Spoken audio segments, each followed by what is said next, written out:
Hello दोस्तों, आप लोग कैसे हैं? उम्मीद है अच्छे होंगे। आज हम लोग इंपॉर्टेंट जीएस के क्वेश्चन देखने वाले हैं जो कि एसएससी के स्टेनो के एग्जाम में बार बार पूछे गए हैं। तो आइए शुरू करते हैं। ये आपके एग्जाम के लिए इंपॉर्टेंट होने वाले हैं। आप इसे गौर से देखिएगा और अच्छे से रिवीजन कर लीजिएगा। तो आइए शुरू करते हैं। First, founder of Mughal empire Babar.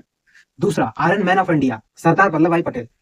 तीसरा, first governor general of independent India तो लॉर्ड माउंटबेटन थे।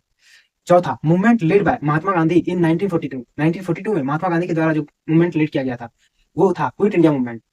पांचवा, dynasty issued gold coin for the first time, Kushan dynasty. छठा, नेपोलियन ऑफ इंडिया समुद्रगुप्त को कहते हैं। सातवां, फर्स्ट बैटल ऑफ पानीपत 1526 ईस्वी में हुआ था। आठवां, रतवारी सिस्टम थॉमस मुनरो के टाइम आया था। नौवां, capital of Mauryan empire Pataliputra था। 10वां, फाउंडर ऑफ आईएनसी के फाउंडर एओ ह्यूम थे। 11वां, मोहनजोदड़ो लोकेटेड इन सिंध पाकिस्तान। 12वां, सौरो ऑफ बिहार कोसी। 13वां, southern most point of India Indira point. 14वां, the tropic of cancer passes through 8 state. 15वां, कॉटन कल्टीवेशन ब्लैक सॉइल में होता है। 16वां, largest fresh water lake in India Wular lake क्योंकि जम्मू कश्मीर में है। 17वां, highest peak of southern India का हाईएस्ट पीक है नामुदी। 18वां, largest producer of coffee Karnataka है। 19वां, Konkan coast lie between Maharashtra और गोवा के बीच में पड़ता है Konkan coast. 20, active volcano in India. Active volcano कहाँ पे है? एक्टिव वोल्केनो इन इंडिया ये बैरन आइलैंड में है। बैरन आइलैंड में अंडमान एंड निकोबार आइलैंड में पड़ता है। 21वां, शुगर बॉल ऑफ इंडिया किसे कहा जाता है? उत्तर प्रदेश को कहा जाता है। 22वां, dam is built on the Sutlej river में कौन सा डैम बना हुआ है? तो भाखड़ा डैम। 23वां, क्लाइमेट फाउंड इन राजस्थान। कौन सा क्लाइमेट राजस्थान में फाउंड होता है? Arid. 24, constitutional head of India president होते हैं। 25, articles deal about evolution of untouchability. कौन सा आर्टिकल डील करता है एवोल्यूशन ऑफ अनटचेबिलिटी? तो आर्टिकल 17 डील करता है। 26, amendment is known as mini constitution किसे कहा जाता है? तो टू कॉन्स्टिट्यूशन अमेंडमेंट एक्ट कहा जाता है। 27, टेन्योर ऑफ राज्यसभा का टेन्योर क्या होता है? 6 साल का होता है, 6 ईयर। 28, डीपीएसपी पार्ट है और डीपीएसपी कहां से लिया गया है? तो आयरलैंड से। आयरलैंड, ये भी याद रखिएगा कि आयरलैंड से डीपीएसपी लिया गया है। 29, minimum age to become PM 25 होता है। 30, एंटी डिफेक्शन प्रोविजन किसमें है? तो 10th शेड्यूल में है। 31, first women governor of independent India की पहली गवर्नर कौन थी? तो सरोजिनी नायडू थी।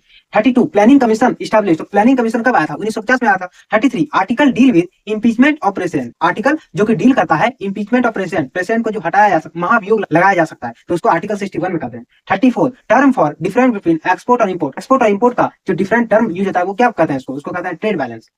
35, हु प्रिपेयर यूनियन बजट। तो यूनियन बजट को कौन लाता है? तो मिनिस्ट्री ऑफ फाइनेंस लाता है। 36, जीएसटी का फुल फॉर्म पूछता है तो goods and service tax. 37, largest employment generation programme in India तो मनरेगा है। 38, फर्स्ट 5 ईयर प्लान तो कब से कब तक आया था? 1951 से 1956 तक।